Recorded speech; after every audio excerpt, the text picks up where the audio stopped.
Hello दोस्तों, welcome to my channel. आज हम भारतीय संविधान के 25 प्रश्न देखेंगे जो कि बार बार एग्जामों में पूछे जाते हैं। तो आइए शुरू करते हैं। पहला प्रश्न, किसी समिति द्वारा भारत के संविधान में मौलिक कर्तव्य को सम्मिलित करने की संतुष्टि दी जाती है। ऑप्शन है मेहता समिति, नेत्रहन समिति, स्वर्ण सिंह समिति, अयंगर समिति, उपयुक्त में है कोई नहीं। तो इसमें आपका आंसर देख रहे हैं स्वर्ण सिंह समिति, जो कि भारतीय संविधान के मौलिक कर्तव्य द्वारा सम्मिलित की गई है। आइए दूसरा क्वेश्चन देखते हैं। दूसरा क्वेश्चन है, यदि किसी व्यक्ति का जीवन या स्वतंत्रता का प्रश्न हो तो जनसूचना अधिकारी का जवाब कितने समय में मिलना चाहिए। ऑप्शन है 24 घंटे, 12 घंटे, 36 घंटे, 48 घंटे। तो आपका आंसर होगा 48 घंटे। 48 घंटे के अंतर्गत जन सूचना अधिकारी का जवाब मिल जाना चाहिए। आइए देखते हैं तीसरा प्रश्न।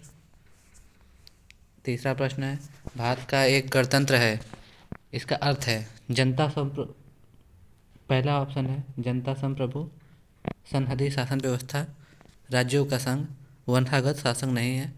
तो इसमें आपका ऑप्शन है वंशागत शासन नहीं है, जो कि भारत का एक गणतंत्र शासक नहीं होना चाहिए। आइए अगला प्रश्न देखते हैं।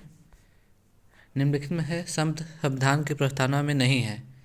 तो इसमें जो संघीय न्याय न्याय न्याय जो है यहाँ में वो संविधान के प्रस्तावना में नहीं है।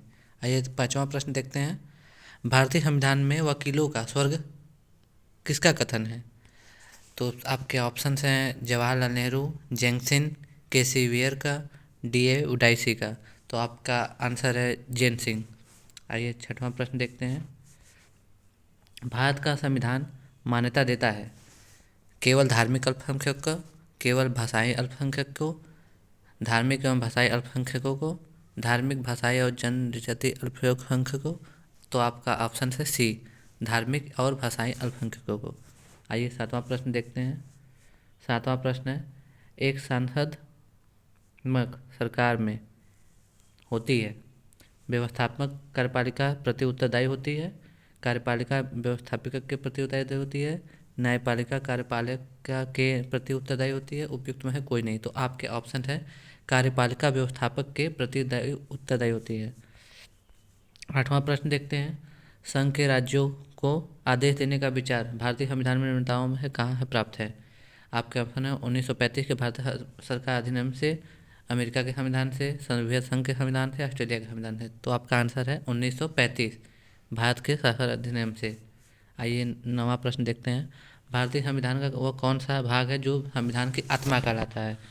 तो आपके देखिए ऑप्शन इसमें है मौलिक अधिकार, राजनीतिक सिद्धांत, संविधान की उद्देशिका, संवैधानिक उपचारों का अधिकार, उपयुक्त में है कोई नहीं। तो आपके देखिए इसमें से ऑप्शन कितने हैं। इसमें देखिए दो ऑप्शन हो सकते हैं, एक तो मौलिक अधिकार हो सकता है, एक आपका संविधान की जो उद्देशिका है उसको भी आत्मा कहते हैं। ठीक है, तो आपके यहाँ पर ऑप्शन होगा सी, संविधान की जो उद्देशिका है उसे संविधान का आत्मा भी कहा जाता है। ठीक है दोस्तों, आइए अगला क्वेश्चन देखते हैं। किन दो देशों भाषाओं का उपयोग भारत ने किसी भी हिस्से में भाषाओं के रूप में नहीं होता है। ऐसी कौन सी जो भाषा है जो भारत के भाषाओं में उपयोग नहीं होता है। तो इसमें आपके ऑप्शन है सिंधी और संस्कृत जो भाषा है वो भारत के हिस्सों में नहीं आता है। आइए अगला प्रश्न देखते हैं। संविधान की उद्देशिका एवं समाजवादी एवं पंथनिरपेक्ष किस वर्ष संशोधित कर जोड़ा गया है। आपके ऑप्शन हैं 1975, 1976, 1984, 1985। तो आपका ऑप्शन है 1976, पंथनिरपेक्ष समाजवादी उद्देशिका संविधान द्वारा जोड़ा गया है। आइए अगला प्रश्न देखते हैं। भारत में भाषाई आधार पर बनाया गया पहला राज्य हरियाणा, हिमाचल प्रदेश, गुजरात, आंध्र प्रदेश। तो आपका ऑप्शन है हरियाणा आंध्र प्रदेश, जो कि 10 अक्टूबर 1953 को बनाया गया था। भारतीय संविधान में कौन सा भाग नागरिकता के प्रावधान से संबंधित है। आपका ऑप्शन है भाग 1, भाग 2, भाग 3, भाग 4। तो आपके ऑप्शन है भाग 2। आंसर है आपका आंसर है 2। भारत में कौन नागरिकता के अर्जुन हेतु शर्तों को नियत करने के लिए सक्षम है। चुनाव आयोग, राष्ट्रपति, संसद द्वारा राज्य विधायिका सम्मिलित। तो इसमें आपका आंसर है संसद।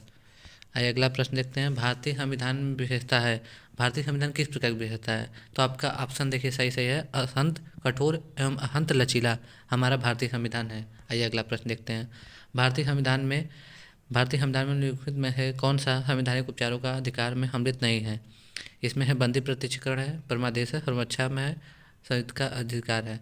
तो आपके देखिए इसमें है जो नहीं है वो पूछा है सर्वक्षमा, और सब है। आइए अगला प्रश्न देखते हैं। किसे निम्न में है किसे अम्बेडकर ने संविधान के हृदय की आत्मा की है? संवैधानिक उपचारों का अधिकार जो है वो हृदय की आत्मा है। आप लोग को पता होगा ये क्वेश्चन। ये क्वेश्चन बार बार दोस्तों रिपीट होता है, इसको बिल्कुल ध्यान से पढ़ लीजिए। आइए अगला क्वेश्चन देखते हैं। कौन सा अधिकार संविधान के अनुच्छेद 352 के अंतर्गत लागू आपातकालीन के दौरान छीना नहीं जा सकता? तो जीवन का जो अधिकार है उसे छीना नहीं जा सकता। ये लो आप तो क्वेश्चन पता होगा, आप लोग अपने माइंड से लगा सकते हैं इसको, ठीक है। आइए अगला क्वेश्चन देखते हैं। भारत के संविधान द्वारा निम्नलिखित में है कौन सा स्वतंत्रता मौलिक अधिकार नहीं है? तो आपके ऑप्शंस हैं संपत्ति के स्वामित्व एवं अधिग्रहण की स्वतंत्रता, जो कि नहीं है, यही ऑप्शन है जो कि मौलिक अधिकार में सम्मिलित नहीं है, ठीक है। आइए अगला क्वेश्चन देखते हैं। कौन सा सूचना के अधिकार के विषय में नहीं है? यह एक विधिक अधिकार है। आपको लोग को पता होगा कि जो सूचना का अधिकार है ये एक विधिक अधिकार है, जो कि ऑप्शन डी सही है। आइए अगला क्वेश्चन देखते हैं। भारत के संविधान में फेडरल शब्द क्या है? फेडरल शब्द कहीं भी वर्णित नहीं है। भारत के संविधान में फेडरल शब्द कहीं भी वर्णित नहीं है। आपका आंसर सी हो जाएगा। आइए अगला क्वेश्चन देखते हैं। भारतीय संविधान में निम्नलिखित में एक राज्य के नीति निर्धारक तत्वों के रूप में सम्मिलित नहीं है। जो सम्मिलित नहीं है वो देखिए धर्म का आबाद रूप मानने के लिए आचरण तथा प्रचार की स्वतंत्रता, ये नीति निर्धारक तत्वों में शामिल नहीं है। आइए अगला क्वेश्चन देखते हैं। राज्य द्वारा सरकार में राज्य की नीति के नीति निर्धारक तत्वों के क्रियान्वित नहीं करती है, जो उसे पालन करने के लिए कौन बाध्य कर सकता है? इसमें देखिए आपके ऑप्शन हैं मतदाता जो हैं क्रियान्वित करने के लिए नहीं हो सकते, ठीक है। आइए अगला क्वेश्चन देखते हैं। नीति निर्धारक तत्वों का मुख्य उद्देश्य किसमें है? राज्य के नीति निर्धारक तत्वों के तहत, राज्य के देश के स्वतंत्रता के तहत। तो आपके इसमें ऑप्शन है ऑप्शन बी, देश में सामाजिक एवं आर्थिक लोकतंत्र की स्थापना करने के लिए राजनीतिक तत्वों का उल्लेख किया गया है। आइए आज का लास्ट क्वेश्चन देख लेते हैं। आपका लास्ट क्वेश्चन है निम्न में है कौन सा राज्य के नीति के निर्धारक तत्वों का संविधान है बाद में जोड़ा गया है? जो मुफ्त निःशुल्क शिक्षा है कानूनी सहायता द्वारा, वो आपका नीति निर्धारक तत्वों में जोड़ा गया है, ठीक है दोस्तों। तो ये रहे आपके 25 क्वेश्चन, ठीक है। अगर चैनल पसंद आया हो तो सब्सक्राइब करें, लाइक करें। धन्यवाद।